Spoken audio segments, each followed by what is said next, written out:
Hello everyone, welcome back to the channel kiddo journey with Aaradhya है प्रियंका। तो आज का टॉपिक है कि वैसे तो विंटर सीजन आने वाले हैं, इस टॉपिक पे भी वीडियो आने वाला है कि विंटर सीजन में हम बच्चों की केयर कैसे करें। बट अभी ये थोड़ा सा सेपरेट टॉपिक है। बट जो टॉपिक है कि हम बच्चों के ईयर जो होता है उसको क्लीन कैसे करें। तो इसके लिए हम सबसे पहले बच्चों के जो एज है उसको कैटेगराइज कर लेते हैं। कैटेगराइज सिर्फ दो कैटेगरी में करेंगे, अंडर 1 ईयर बच्चे और उसके एबव, मतलब कि 1 साल के बाद के बच्चों के लिए और 1 साल के अंडर में जो बच्चे हैं उनके लिए। क्योंकि 1 साल के बाद जो बच्चों का थोड़ा बॉडी होता है वो थोड़ी स्ट्रांग हो जाती है, उनकी स्किन थोड़ी सी क्या होती है, जो सेंसिटिव होती है, बॉडी सेंसिटिव होता है, वो थोड़ा सा इम्यून सिस्टम डेवलप होने लगता है। तो उसका ट्रीट हम आफ्टर 1 ईयर उसका बच्चों को ट्रीट हम डिफरेंट तरीके से करते हैं किसी भी सेशन किसी भी टॉपिक पे। और अंडर 1 ईयर बच्चों को हम ट्रीट उस तरह से नहीं कर सकते जैसे बड़े बच्चों को करते हैं। तो सबसे पहले हम स्टार्ट करते हैं अंडर 1 ईयर बच्चे का। तो जब भी आप अपने छोटे बच्चे का ईयर में आपको लग रहा है, सबसे पहले हमको समझ में कैसे आएगा। बड़ा बच्चा है तो चलो उसका थोड़ा सा हम देख लेते हैं, वो थोड़ा सपोर्ट करता है, वो थोड़ा आपको बता भी सकता है। बट बड़े बच्चे भी बताते नहीं हैं, उसको हमें ऑब्जर्व करना पड़ता है। तो ऑब्जर्व करने का सबसे आसान तरीका क्या है? अगर बच्चा छोटा है तो नहीं बताएगा, तो अगर बच्चा बार बार फिंगर लेके ईयर में जा रहा है, उसके ईयर से अगर कुछ आप कोई लाइट जला के देखिए, अगर कुछ दिख रहा है, कुछ भी गंदगी, या फिर बच्चा ईयर टच करके रो रहा है, तो ये आपको एक सिंबल होता है कि बच्चे की ईयर में प्रॉब्लम है। तो अगर बच्चा छोटा है तो सबसे पहले आप डॉक्टर के पास जाइए और डॉक्टर को ये बताएंगे तो डॉक्टर एक ईयर ड्रॉप देते हैं। मैं यहाँ नाम किसी भी चीज़ का नहीं बताऊंगी। इसके लिए सबसे पहले मैं बोलती हूँ कि जब बच्चा छोटा है तो आप फर्स्ट अपने पीडियाट्रिशियन से कांटेक्ट करिए, हर चीज़ के लिए नहीं करिए।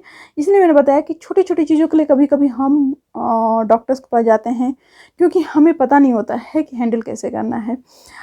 तो अगर बहुत बच्चा रो रहा है तो आप डॉक्टर के पास जाइए। अगर वो ईयर में बार बार फिंगर लेके जा रहा है तो आपको समझना है कि हाँ उसको ईयर में कुछ गंदा है, कुछ है, तो उसके लिए। लेकिन उसको भी आपको अंडर 1 ईयर है तो एकदम से सडनली आप जैसे खुद का ईयर क्लीन हम कैसे करते हैं, ईयर बड लेते हैं और ईयर क्लीन कर लेते हैं, वैसे नहीं करना है छोटे बच्चे के लिए। तो अगर आप बच्चों के डॉक्टर के पास जाएंगे तो डॉक्टर क्या करते हैं कि एक ईयर ड्रॉप आता है, उसको देंगे। तो वो प्रिकॉशन बताएंगे आपको कि कैसे इसको यूज करना है। तो उस ईयर ड्रॉप को आप जब यूज करते हैं तो ऑलरेडी जो गंदगी होती है वो बाहर आ जाती है। तो जब गंदगी बाहर आ जाए, जो दिखने लगे, तो भी आपको ईयरबड से क्लीन नहीं करना है। आपको क्या करना है कि एक सॉफ्ट कॉटन का कपड़ा या बच्चों की जो हैंग की जाती हैं स्पेशली कॉटन का कपड़ा ले लीजिए। उस कॉटन के कपड़े में आप कुछ भी नहीं डालिए, बस ऐसे पतला ऐसे करेंगे तो पतला सा वो हो जाता है। इसके बाद आप उसको क्लीन करके निकाल दीजिए जब बाहर गंदगी दिखने लगे। गंदगी दिखती कैसे है? सेम जैसे हमारी होती है वैसे बच्चों की भी होती है। येलोइस या गोल्डन कलर का कुछ गंदा सा दिख रहा है, वो क्या होता है, एक तरह से जैसे बच्चों के यहाँ जावड़ होते हैं ना, उसी तरह से वो होता है। तो आप समझ जाएंगे कि बच्चे के ईयर में गंदगी है और आपको ऐसे साफ करना है। क्योंकि जो कॉटन का कपड़ा मैंने बताया उससे अगर आप करते हो तो एक तो अगर बच्चा हाथ पे, ऑनेस्टली छोटे बच्चों का कुछ पता नहीं होता है कि वो कब मुंडी हिला देंगे।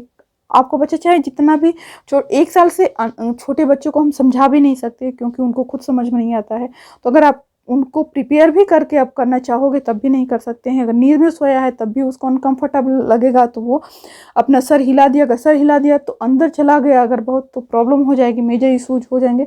तो इसकी वजह से आपको क्या करना है कि कपड़ा यूज करना है। कपड़े को पतला बारीक बना लीजिए। ऐसे आप हैंड से पतला कपड़ा लेके ऐसे हैंड से करेंगे तो एक तरह से कैसे वो दिवाली के टाइम पे बत्ती लोग बनाते हैं ना, ऐसे मम्मी लोग दादी लोग बनाती थी, मम्मी लोग भी नहीं बनाती, दादी लोग ऐसे बनाती थी।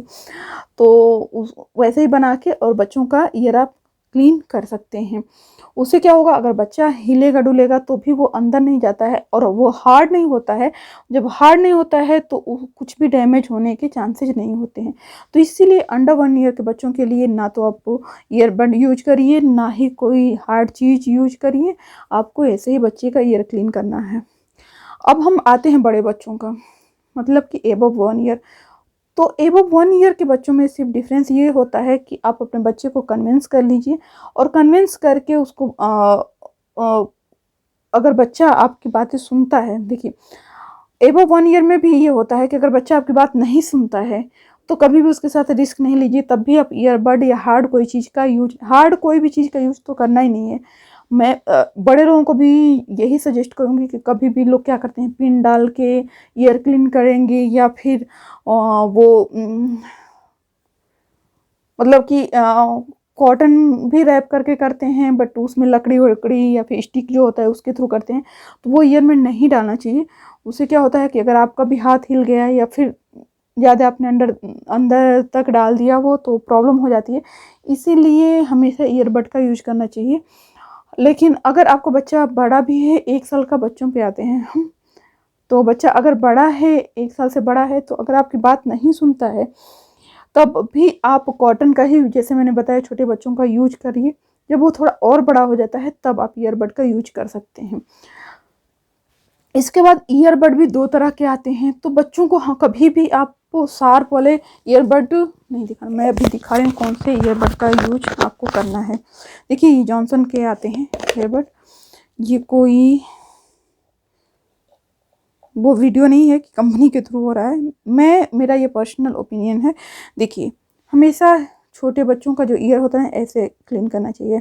अगर जाता भी है ना तो इससे ज़्यादा पोर्शन बच्चों की ईयर में नहीं जा सकता है। तो अगर बच्चा हिलाया भी तो क्या होगा, बस इतना तो ऑलरेडी अंदर जाता ही है, इसके बाद ये हमारे भी ईयर में नहीं जाता है, तो इसमें रिस्क कम होता है बच्चों को हिट होने का। तो हमेशा जब आप बड़े बच्चों का ईयर क्लीन करिए तो ये वाला ईयरबड लेके करिए। कभी भी देखिए इस ईयरबड से अच्छे से क्लीन होता है, बट ये देखिए कितना बारीक है, तो ये ईयर में बहुत इजीली बहुत अंदर तक ये चला जाएगा, जिससे कि रिस्क होता है। अगर बच्चे ने अपने हेड हिला दिया, सर हिला दिया, तो इसमें प्रॉब्लम हो सकती है। इसलिए कभी भी इसको ना प्रीफर करके आप इसको प्रीफर करिए।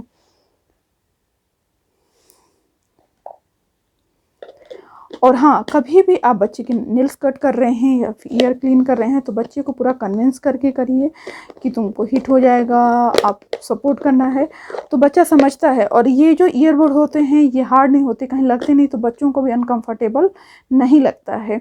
तो आप बड़े बच्चों को ये कर सकते हैं, छोटे बच्चों को कभी भी ऐसे नहीं करिएगा। हाँ, अगर आपको मैंने जैसे बताया कि कॉटन को कैसे रैप करना है ये समझ में नहीं आता है तो आप मुझे कमेंट करके बताएंगे, तो मैं ऑफ कोर्स आपको बताऊंगी कि वो कॉटन को रैप कैसे करना है। आपको मेरा पर्सनल रिक्वेस्ट है कि चैनल को सब्सक्राइब ज़रूर कर लीजिएगा। और हाँ, वीडियो अगर पसंद आए तो लाइक करिएगा। फिर मिलते हैं नेक्स्ट वीडियो में। Till then bye bye.